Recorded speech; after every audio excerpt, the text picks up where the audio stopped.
Shalom, salam di dalam damai sejahtera Tuhan Yesus Kristus. Selamat kita bertemu kembali di dalam kebenaran Injil. Ajaran Injil sepenuh dari Tuhan Yesus Kristus di dalam ibadah doa 10 hari di tahun 2021 ini.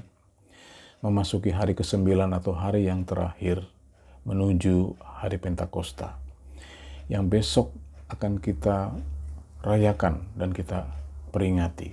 Memperingati keberhasilan ke-120 murid Tuhan Yesus yang disebut para rasul menerima karunia Roh Kudus. Inilah yang akan kita renungkan pada hari ini sesuai dengan teladan para rasul itu agar kita pun berhasil menerima karunia Roh Kudus. Tema firman Tuhan kita pada hari ini adalah berdoa dan berjaga yang berhasil. Mari kita periksa firman Tuhan. Kita buka Alkitab kita masing-masing. Kita baca kembali dari kitab Kisah Para Rasul 1 ayat 12 sampai 14.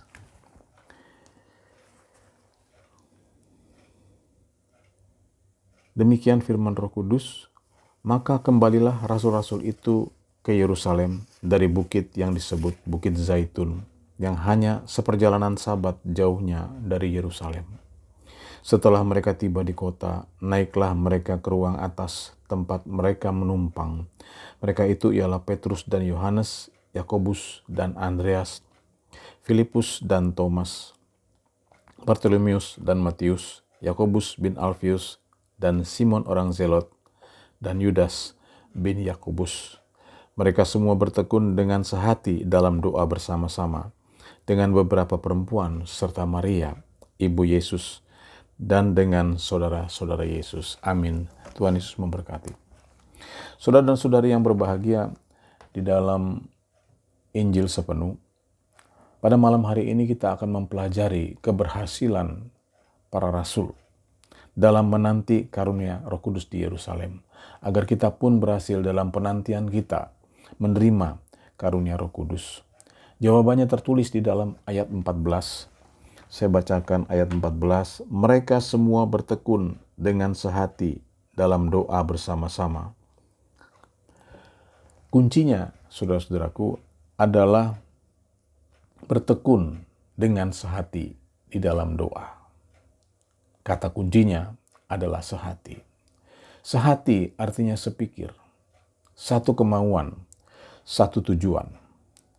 Berarti, saudara-saudaraku, ketika para murid itu berkumpul di Yerusalem, mereka sudah mengerti apa tujuannya mereka berkumpul. Mereka sudah sama-sama mengerti. Bahkan lebih dalam lagi, mereka sudah sadar apa tujuan mereka menjadi murid Tuhan Yesus. Untuk apa bertobat dan mengikut Tuhan Yesus Kristus, yaitu untuk Pentakosta. Ini tertulis di dalam Kisah Rasul pasal yang pertama. Kisah Rasul kedua ayat 38. Kisah Rasul 2 ayat 38. Jawab Petrus kepada mereka, bertobatlah dan hendaklah kamu masing-masing memberi dirimu dibaptis dalam nama Yesus Kristus untuk pengampunan dosamu. Maka kamu akan menerima karunia Roh Kudus. Amin. Tujuan bertobat dan dibaptis cuma satu, saudara-saudara. Menerima karunia Roh Kudus. Karena kalau kita sudah menerima karunia Roh Kudus, kita akan lahir kembali. Menjadi manusia baru yang lama sudah berlalu. Kita bukan lagi kita yang dulu. Kita sudah menjadi anak-anak Allah. Kita sudah menjadi warga kerajaan Allah. Kehidupan kita di dunia menjadi kehidupan di bumi seperti di surga. Kita memiliki hati yang baru. Hidupku bukan aku lagi, melainkan Yesus, yaitu Roh Kudus yang hidup di dalam aku. Inilah yang sekarang wajib menjadi pikiran dan perasaan kita bersama. Apa tujuannya kita percaya dan mengikuti Yesus? Untuk apa kita bertobat dan dibaptis? Saudara-saudara sekalian, untuk Pentakosta. Hari Pentakosta yang akan kita rayakan besok, itulah yang sesungguhnya menjadi cita-cita kita bersama. Marilah kita sehati sepikir satu kemauan dan satu tujuan seperti para rasul. Murid-murid Tuhan Yesus angkatan pertama itu, agar kita pun menjadi angkatan yang berhasil di zaman ini. Hidup di bumi seperti di surga. Nah, belajar dari keberhasilan para murid itu, apa yang membuat mereka sadar dan menjadikan mereka sehati sepikir. Itulah kasih setia Tuhan Yesus yang tidak pernah meninggalkan mereka. Selama 40 hari berulang-ulang, Tuhan Yesus menampakkan diri kepada mereka, mengajar dan menguatkan mereka.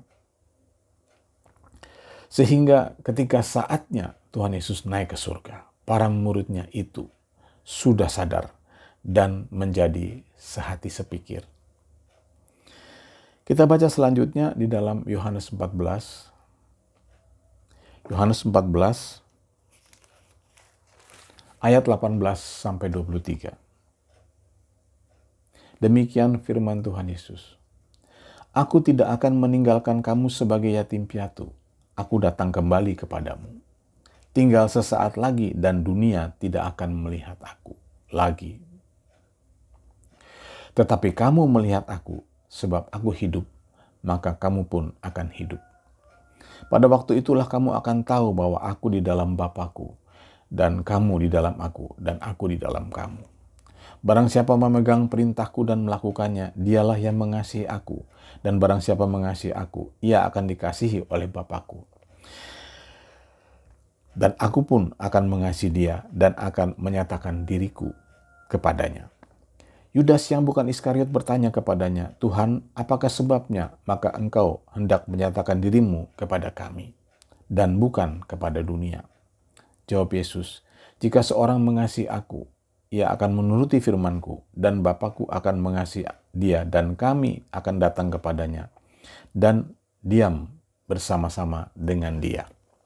Amin. Inilah janji Yesus sebelum kematiannya.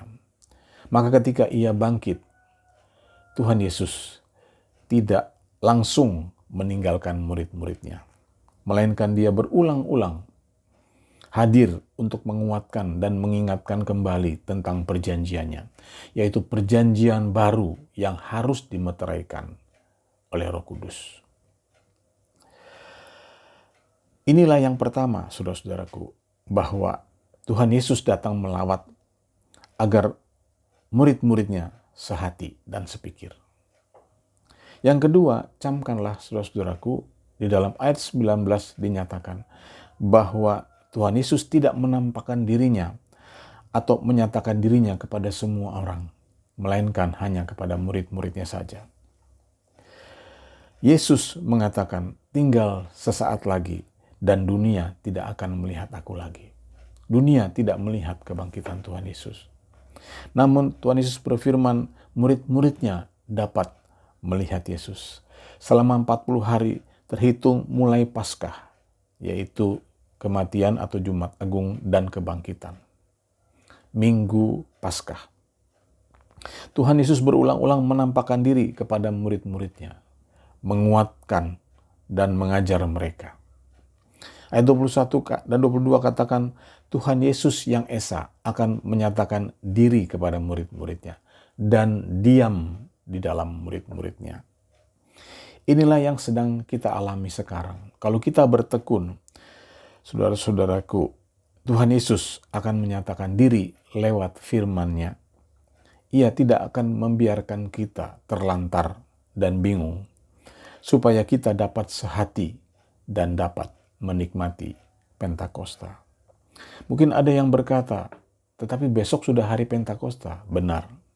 Tetapi yang besok itu adalah peringatan untuk keberhasilan murid-murid angkatan pertama, yaitu para rasul, sebagai contoh dan teladan bagi kita.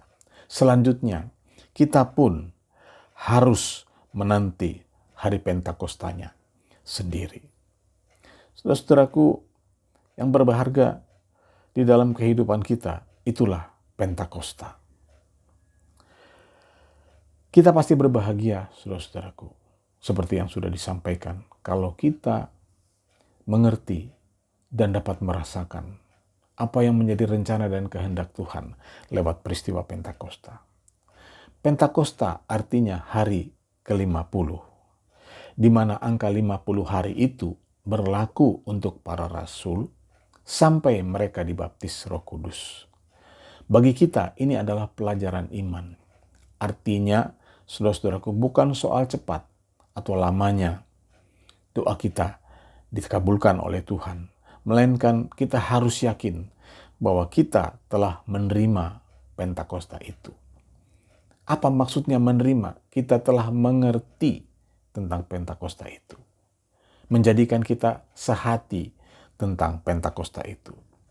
Sebab setiap umat yang mengerti, pasti ia berbuah-buah. Seperti teladan keberhasilan para rasul. Angka 50 itu terdiri dari 40 ditambah 10. 40 Tuhan Yesus berulang-ulang menampakkan dirinya, bertemu dengan murid-muridnya, mengajar dan menopang, sampai mereka mengerti. Kemudian ditambah 10 hari, 10 hari itulah mereka menanti dengan sehati, bertekun dengan sehati di dalam doa. Maka semakin jelaslah bahwa makna angka 40 dan 10 di dalam Pentakosta bukanlah berbicara tentang hari, bukanlah berbicara tentang tahun, bukanlah berbicara tentang cepat atau lamanya doa kita dikabulkan. Melainkan, saudara-saudaraku, ini adalah pelajaran iman yang sesuai dengan rencana dan kehendak Tuhan Yesus Kristus. Dimulai, saudara-saudaraku, dari Paskah yang awal, yaitu di zaman Musa, di mana Paskah adalah awal kelahiran atau kemerdekaan bangsa pilihan Israel. Mari kita periksa di dalam kitab Keluaran 12. Keluaran 12 ayat 1 dan 2. Keluaran 12 ayat 1 dan 2. Berfirmanlah Tuhan kepada Musa dan Harun di tanah Mesir. Bulan inilah akan menjadi permulaan segala bulan bagimu. Itu akan menjadi bulan pertama bagimu tiap-tiap tahun. Amin. Paskah itu menjadi awal perhitungan di dalam kehidupan bangsa Israel. Paskah itulah tanda lahirnya bangsa pilihan Israel. Bagi kita, ini adalah lambang pertobatan, lahir dari air dan dibaptis. Setelah itu, umat pilihan Israel harus berjalan di padang gurun selama 40 tahun. Itulah lambang bagi kita untuk dengar-dengaran dan taat kepada firman Tuhan. Sudah ada angka 40. Di mana angka 10? Apakah makna angka 10 dalam kehidupan bangsa Israel? Itulah hukum Taurat. 10 hukum Taurat. Apa maknanya bagi kita sekarang, saudara-saudaraku? Ayat terakhir, kita kembali ke Yohanes 14. Yohanes 14 ayat 21 dan 22. Yohanes 14 ayat 21 dan 22. Demikian firman Tuhan Yesus. Barang siapa memegang perintahku dan melakukannya, dialah yang mengasihi aku. Dan barang siapa mengasihi aku, ia akan dikasihi oleh Bapa-Ku. Dan aku pun akan mengasihi dia dan akan menyatakan diriku kepadanya. Yudas yang bukan Iskariot bertanya kepadanya, Tuhan, apakah sebabnya maka engkau hendak menyatakan dirimu kepada kami dan bukan kepada dunia? Ayat 23. Jawab Yesus, jika seorang mengasihi aku, ia akan menuruti firman-Ku, dan Bapa-Ku akan mengasihi dia, dan kami akan datang kepadanya, dan diam bersama-sama dengan dia. Amin. Inilah saudara-saudaraku yang menjadi gambaran dari Pentakosta kita. Angka 10 atau hukum Taurat, maknanya bagi kita adalah kasih. Lambang kesempurnaan. Itulah firman Tuhan Yesus yang menggenapi hukum Taurat itulah perjanjian baru yang menggenapi perjanjian lama. Maka saudara-saudaraku, kalau kita sudah menyadari hal itu, berdoa 10 hari ialah berdoa di dalam firman Kristus, yaitu di dalam roh dan kebenaran, di dalam Injil sepenuh. Itu akan menjadi sempurna kalau kita sehati. Itulah kasih. Mengasihi Yesus dan mengasihi sesama kita yang berkumpul sehati. Itulah teladan hari Pentakosta, saudara-saudaraku. Keberhasilan para rasul menerima karunia Roh Kudus. Satu hati. Satu ajaran, yaitu Injil. Satu tubuh. Satu baptisan, yaitu di dalam Roh Kudus. Terpujilah nama Tuhan Yesus Kristus dari sekarang sampai selama-lamanya. Selamat berdoa. Tuhan Yesus memberkati. Tiba saatnya kita akan masuk di dalam doa dan penyembahan. Lebih dahulu kita angkat satu pujian, Roh-Mu yang hidup.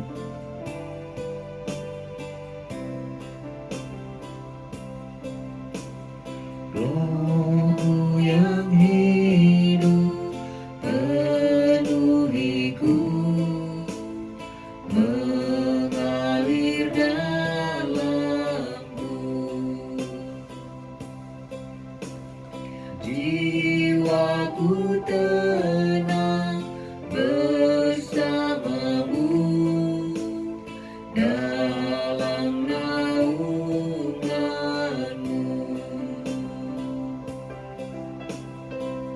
Buka hati. Ku buka hati untuk jamahanmu, berserah penuh di hadiratmu. Kau ambil alih seluruh hidupku di altarmu, menyembahmu. Roh-Mu yang kudus. Roh yang kudus, pulihkanku. Engkaulah damaiku. Ku hidup oleh anugerah-Mu yang menyertaiku. Ku buka hati. Ku buka hati untuk jamahanmu, berserah penuh di hadiratmu.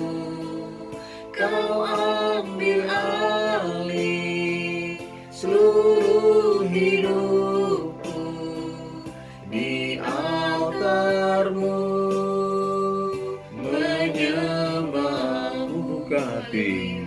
Ku buka hati untuk jamahanmu, berserah penuh di hadiratmu. Kau ambil alih seluruh hidupku di altarmu, menyembah. Sekali lagi, ku buka hati. Ku buka hati untuk jamahanmu, berserah penuh di hadiratmu. Kau ambil alih seluruh hidupku di altarmu, menyembahmu. Kita masuk di dalam penyembahan. Haleluya. Haleluya.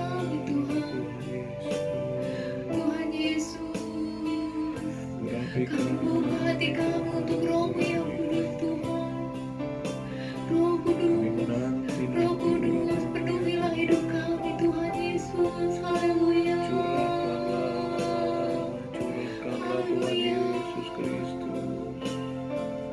Tuhan Yesus, Basuh kami dengan Roh-Mu yang hadirlah Engkau dalam kehidupan kami Tuhan.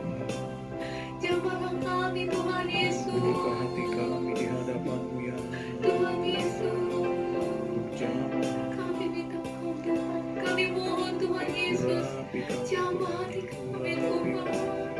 Haleluya. kami semakin Tuhan memancarkan kemuliaan, menyaksikan kuasa-Mu, menyaksikan kebenaran-Mu, menyaksikan kebesaran, Kami berserah padamu menyaksikan Tuhan. kerajaan-Mu. Haleluya. Kami menyembah-Mu Tuhan. Kami menyembah-Mu Tuhan Yesus. Haleluya, haleluya, haleluya. Glory, haleluya. Haleluya, haleluya. Glory Jesus. Bapa di dalam surga, Tuhan Yesus Kristus, Terima kasih. sungguh kami bersyukur Bapa, Engkau yang memimpin kami, Engkau yang mencurahkan Tuhan anugerah-Mu di dalam kehidupan kami, sehingga kami boleh menikmati ibadah doa 10 hari lamanya. Kami sudah memasuki Tuhan hari yang terakhir, menyongsong Tuhan Pentakosta-Mu, ya Bapa, yang akan kami rayakan esok hari. Kami bersyukur Bapa, kami rasakan Tuhan lawatan-Mu.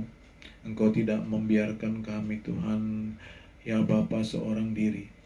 Engkau datang Tuhan untuk melawat kami, meneguhkan hati kami Tuhan, menghibur kami Tuhan, menguatkan kami, mengajar kami, agar kami dapat sehati dan sepikir. Seperti halnya rasul-rasul-Mu, mereka sehati dan sepikir. Satu iman, satu ajaran menuju satu baptisan di dalam Roh-Mu yang kudus. Terima kasih Bapa di dalam surga. Biarlah lewat ibadat doa 10 hari ini Bapa, gereja-Mu semakin dipulihkan, gereja-Mu semakin dibangkitkan Tuhan Yesus Kristus. Kami semakin dipersatukan, sehati sepikir di dalam firman-Mu Tuhan Yesus Kristus, di dalam Injil-Mu. Terima kasih Bapa. Pulihkanlah gereja-Mu, sekolah minggunya, remajanya, pemudanya, kaum prianya, kaum wanitanya, pos doanya, PPA-nya, pos PI-nya. Biarlah semuanya itu Tuhan ada di dalam pimpinan Roh-Mu yang kudus, sehingga kami melakukannya Bapa sesuai dengan kebenaran yang Kau ajarkan kepada kami. Biarlah kami semakin bertekun Bapa di dalam surga, semakin berapi-api Tuhan di dalam api Pentakosta-Mu. Terima kasih Bapa di dalam surga. Satukanlah gereja-Mu, gereja Betel Injil sepenuh, gereja Betel Injil sepenuh di mana saja berada Tuhan. Satukanlah kami agar kami sehati sepikir dalam Injil sepenuhnya. Celikkanlah hati dan mata kami Tuhan, terangilah dengan kasih dan kebenaran-Mu agar kami dapat melihat ajaran Injil sepenuhmu sebagai ajaran yang sempurna yang datang daripada-Mu. Pulihkan umat-Mu, pulihkanlah hamba-hamba-Mu Tuhan Yesus Kristus. Engkau memberkati dan memelihara di dalam setiap kehidupannya. Engkau menggenapi firman-Mu, Engkau menggenapi janji-Mu. Umat-Mu yang sekolah, yang kuliah, yang bekerja mengerjakan tugas-tugas rumah tangga, berusaha, wirausaha dan berdagang Tuhan Yesus Kristus, nyatalah kerajaan-Mu setiap hari di dalam setiap kehidupan umat-Mu. Terima kasih Bapa, Engkaulah yang memelihara umat-Mu, terutama umat-Mu yang berkekurangan Tuhan, para janda, anak yatim, yatim piatu. Biarlah Bapa di dalam surga, kehidupan mereka senantiasa ada dalam naungan kasih-Mu, sehingga kehidupan mereka menjadi kehidupan yang bersuka cita, dijauhkan dari rasa khawatir dan rasa takut, namun penuh dengan damai sejahtera yang daripada-Mu. Terima kasih Bapa di dalam surga. Kami juga membawakan Tuhan saudara-saudara kami yang sakit dan lemah. Biarlah tangan-Mu terulur untuk menyembuhkan umat-Mu, sehingga dengan bebas mereka boleh kembali beribadah untuk memuji memuliakan nama-Mu. Ibu Gembala kami secara khusus kami bawakan Tuhan di dalam doa. Engkaulah Tuhan yang menggendongnya di masa tuanya, sehingga Tuhan berlimpahlah kasih sayang-Mu mengalir di dalam kehidupannya, memberi penjagaan, perlindungan, damai sejahtera, sukacita, terutama urapan-Mu, sehingga Engkau senantiasa memakai hamba-Mu di masa tuanya tetap memberitakan Injil-Mu. Demikian juga para hamba-Mu yang lain, baik pendeta maupun pendeta muda, pelayan-pelayan Tuhan. Kau urapi mereka dengan urapan baru, sehingga Bapa mereka semakin Tuhan bertumbuh di dalam kebenaran dan kasih. Terima kasih Tuhan Yesus Kristus. Kami menyerahkan Tuhan juga umat pilihan-Mu bangsa Israel ke dalam tangan-Mu. Tercurahlah kasih dan sayang-Mu kepada umat pilihan-Mu, sehingga Bapa umat-Mu mendapat damai sejahtera yang daripada-Mu. Mohon anugerah keselamatan bagi umat pilihan-Mu. Kau memberkati penginjilan di sana. Kau urapi dengan urapan-Mu. Kau adakan tanda-tanda ajaib dan mujizat. Meluaslah berita Injil sepenuhnya agar bertambah-tambahlah jumlah dan bilangan umat pilihan-Mu yang bertobat, menerima Yesus Kristus sebagai Tuhan dan Juru Selamat. Jumlahnya lebih banyak daripada saat kemarin kami berdoa kepadamu. Kau lawat pemimpin-pemimpin di Israel, agar mereka Tuhan boleh menyadari Engkaulah Mesias yang dinanti-nantikan. Bertambah-tambahlah pemimpin-pemimpin-Mu di sana yang bertobat. Kau memberkati kota Yerusalem, kota milik-Mu. Biarlah Roh-Mu yang kudus senantiasa melawat dengan damai sejahtera-Mu. Umat-Mu menanti kedatangan-Mu, kami menanti-nanti kedatangan-Mu, ya Bapa Surgawi. Kau membela Tuhan segala sesuatu yang terjadi, segala perkara yang terjadi di tengah-tengah umat pilihan-Mu, karena janji-Mu tidak berubah dulu, sekarang, sampai selama-lamanya. Terima kasih Bapa. Demikianlah bangsa negara kami Indonesia juga kami serahkan ke dalam tangan-Mu.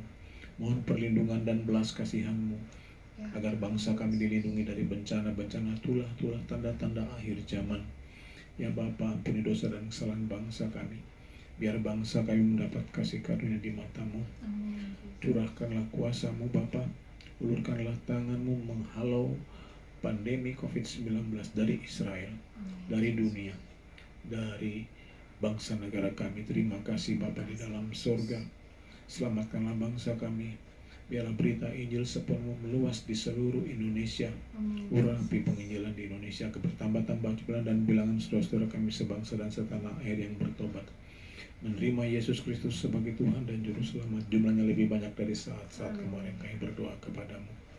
Terima kasih Tuhan Yesus Kristus. Lawat pemimpin-pemimpin kami dari yang tertinggi sampai yang terendah, agar mereka memiliki kemampuan dan kesanggupan, hikmat yang daripada-Mu untuk menjalankan pemerintahan yang berkerukunan, agar bangsa ini diberkati dan tidak terpuruk ke dalam bencana ekonomi. Terima kasih Bapa. Tambah-tambahkanlah pemimpin-pemimpin yang jujur dan sungguh-sungguh bekerja seperti diteladankan oleh Bapak Presiden kami. Biar Bapak Jokowi dan keluarganya mendapat kasih karunia-Mu. Tambah-tambahkanlah saksi-saksi iman-Mu di dalam tubuh pemerintahan Indonesia dari pusat sampai daerah, seperti diteladankan oleh Bapak Kapolri kami. Biar Bapak Listio Sigit dan keluarganya mendapat kasih karunia di mata-Mu. Kau tolong hamba-Mu Dr. Terawan di dalam penelitiannya Tuhan vaksin Nusantara. Biarlah Tuhan Engkau turut bekerja dalam perkara ini. Biar Bapak Terawan dan keluarganya mendapat kasih karunia di mata-Mu. Terima kasih Bapak. Kami serahkan kehidupan kami sepanjang malam ini ke dalam tangan-Mu. Mohon ya Tuhan, sementara tubuh kami terlelap, roh kami berjaga-jaga karena Roh-Mu yang kudus. Dan biarlah kami dibangkitkan oleh kuasa kebangkitan-Mu di esok pagi.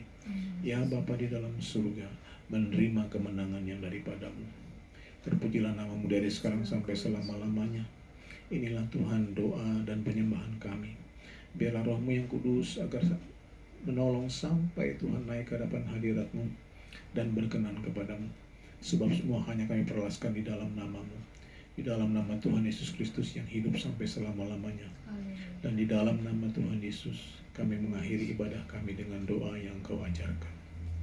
Bapa kami yang di surga, dikuduskanlah nama-Mu, datanglah kerajaan-Mu, jadilah kehendak-Mu di bumi seperti di surga. Berikanlah kami pada hari ini makanan kami yang secukupnya, dan ampunilah kami akan kesalahan kami, seperti kami juga mengampuni orang yang bersalah kepada kami. Dan janganlah bawa kami ke dalam pencobaan, tetapi lepaskanlah kami daripada yang jahat. Karena Engkaulah yang punya kerajaan dan kuasa dan kemuliaan sampai selama-lamanya. Haleluya. Amin. Shalom.